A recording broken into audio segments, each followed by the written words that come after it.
If you run more than one account on a retail site, a ticketing platform, or an ad network long enough, you'll eventually hit a wall that looks nothing like a normal login block.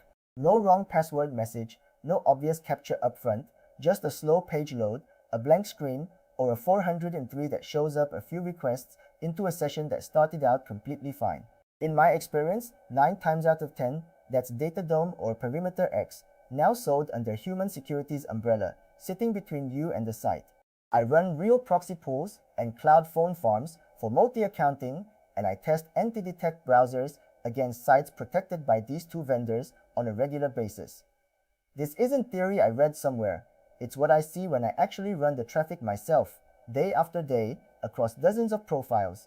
The first thing worth knowing is that neither of these is a feature the site itself built. A single site owner rarely has the engineering budget to build real-time fingerprinting and risk scoring in-house, so almost every mid-size and large platform buys it as a service instead.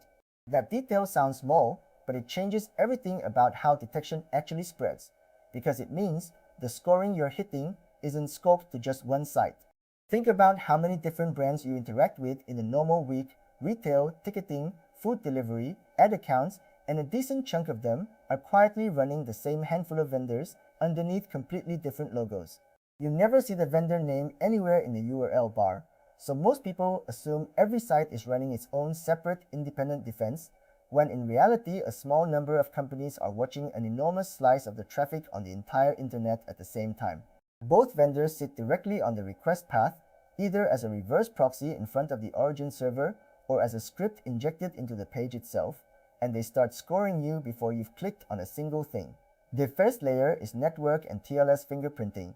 Every TLS handshake your browser makes has a shape to it: which cipher suites it offers, in what order, which extensions it supports, and how they're arranged.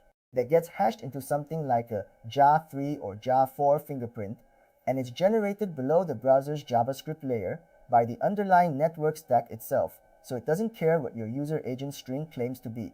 A JA3 hash that says curl or Python request while your headers claim to be Chrome on Windows is one of the fastest ways to get flagged on the entire internet, and it happens before a single cookie is even set. The second layer is IP and SN reputation. Data center ranges, known proxy and VPN blocks, and ranges with a documented history of abuse across the vendor's entire customer base all get scored on reputation, not just on whatever you personally did on that one site today. Mobile carrier IP addresses and residential ranges score very differently from hosting provider ranges, which is exactly why proxy type ends up mattering just as much as proxy quality, sometimes more. The third layer is browser and device fingerprinting. Canvas rendering, WebGL output, installed fonts, screen and viewport dimensions, audio context output, time zones measured against locale measured against IP-derived geography, hardware concurrency, and a long tail of smaller signals all get combined into one device fingerprint. None of these signals alone is damning by itself. It's the combination across all of them that gets modeled and scored as a unit. Here's the part I think most people underestimate. Both vendors run behavioral scoring on mouse movement, scroll patterns, click timing, and typing cadence, and critically, they keep running it well after the page has already loaded. Real human input has jitter to it, small acceleration curves, little inefficiencies that simply aren't present in scripted input. A lot of automation moves in dead straight lines, clicks the exact center of an element every single time, or fires events at suspiciously even, machine-like intervals. That scoring runs continuously through the entire session, which is exactly why a login can succeed cleanly and a checkout 3 minutes later can still get blocked cold. It isn't one gate you pass once and forget about. It's ongoing risk accumulation for as long as you're sitting on that site, click by click. Now here's the part that catches almost everyone off guard the first time they learn it. Because DataDome and PerimeterX are sold as software as a service, they see traffic across every single customer running their script, not just the one site you happen to be on right now. A device fingerprint or an IP that tripped defenses on one retailer carries a reputation score that follows it onto completely unrelated sites using the same vendor. That's the actual mechanism behind what people describe as getting flagged everywhere at once after one bad session on one site. It isn't that one site is quietly sharing your personal data with a competitor. It's the vendor's own cross-customer risk graph doing exactly what it was engineered to do from day one. Anyone selling multi-accounting tooling who doesn't mention this part is skipping the single most important thing about how modern bot management actually works under the hood. So given all of that, what do anti-detect browsers actually change? Tools like multilogin, GoLogin, Camilo, AdsPower, and Dolphin Anti exist because the browser and device layer I just walked through is at least partly addressable with the right engineering. Profile isolation keeps cookies, local storage, and cached fingerprints separate per identity instead of letting them bleed across every account inside one shared Chrome instance.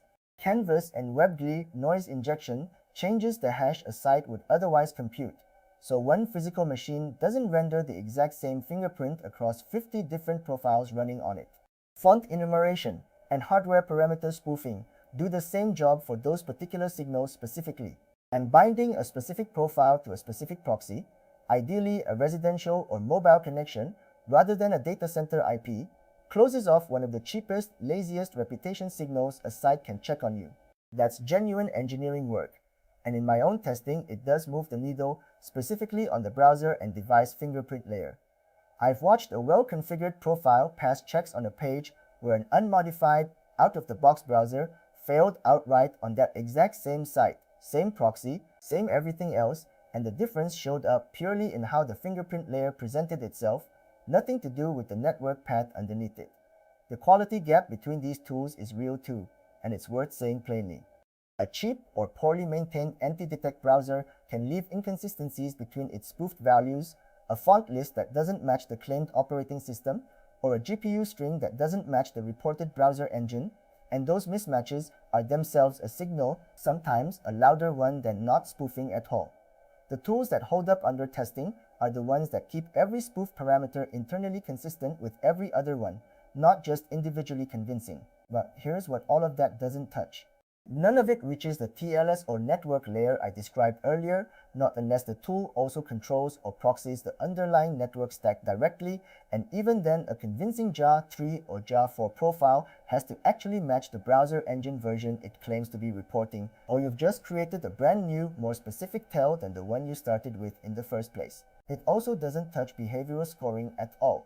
In any way, an anti-detect browser can hand you a perfectly clean-looking canvas fingerprint and still get flagged 3 minutes into a session because the mouse movement behind it's driven by a macro, or because 10 supposedly different accounts on 10 different profiles all move and type identically since every one of them is being driven by the exact same automation script under the hood. Profile isolation solves a fingerprinting problem, full stop. It does not solve a behavior problem, and it does not solve the cross-site reputation problem I mentioned earlier, because that reputation is frequently tied to IP history and payment signals just as much as it's tied to browser fingerprint data. This is exactly where I push back hard on any marketing that calls a browser undetectable or unbannable. No test I've run myself, and no credible test I've seen anyone else run and publish backs up a claim like that for any tool currently on the market, full stop. What a well-configured anti-detect browser actually does is remove some of the cheapest, laziest detection signals available to a site, which raises the bar you have to clear to stay under the radar. It does not remove the bar entirely, and anyone telling you otherwise is guessing or selling. From actually running proxy pools and testing these browsers against sites running DataDome and PerimeterX, the pattern I keep running into over and over is that fingerprint spoofing matters less than most people assume, and infrastructure hygiene matters quite a bit more than people budget for. A clean residential or mobile IP with a consistent, believable usage history beats a technically perfect canvas fingerprints sitting on a flagged data center range every single time I've tested the two head-to-head. Consistency between time zones, locale, IP-derived geography, and browser locale settings matters more than most setups actually bother to configure correctly. And whether the browsing itself is manual or automated, natural pacing between actions beats raw speed every time, because speed and mechanical precision are exactly what behavioral models are trained from the ground up to catch. None of this amounts to a guarantee against a ban, and I'm not going to pretend otherwise just to make a point. Detection vendors update their models constantly, sometimes weekly, so a configuration that looks perfectly clean today can get reclassified as more data rolls in tomorrow. Anyone promising you a permanent workaround is selling you something they cannot actually back up with a real test on a real site. It's also worth saying plainly, that none of this is a reason to go anywhere near carding stolen accounts or identity fraud to get around these systems faster. That's a completely different category of risk, both legal and personal, and it has nothing to do with the legitimate infrastructure and configuration questions I've been walking through here. These two vendors, DataDome and PerimeterX, aren't magic and they aren't infallible either, but they're also a long way past the simple JavaScript checks people still picture from a decade ago. They combine network layer fingerprinting, device fingerprinting, and continuous behavioral scoring, then share risk signals across every single customer running their script, which is the piece most write-ups leave out entirely. Anti-detect browsers are a legitimate part of a real multi-accounting setup, because they genuinely do address the device fingerprinting layer well, but they're one piece of a larger stack that also depends heavily on proxy quality and realistic behavior on top of it. They're not a switch that turns detection off, and nobody who's actually tested this at real scale would ever tell you otherwise with a straight face. I test these browsers on real multi-account setups, so the written reviews and the picks I actually trust are all at antidetectreview.org.